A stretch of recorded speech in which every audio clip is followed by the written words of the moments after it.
Oh, mahal, walang araw na hindi kita iniisip na sana hindi tayo naghiwalay. Ewan ko ba, bakit nga ba tayo naghiwalay?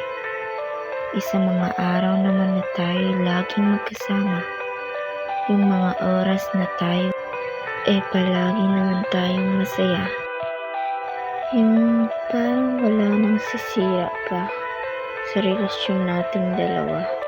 Pero wala nasira kasi nagbago ka. Ngayon, lahat yun ay alaala na lamang na hindi na mababalikan pa.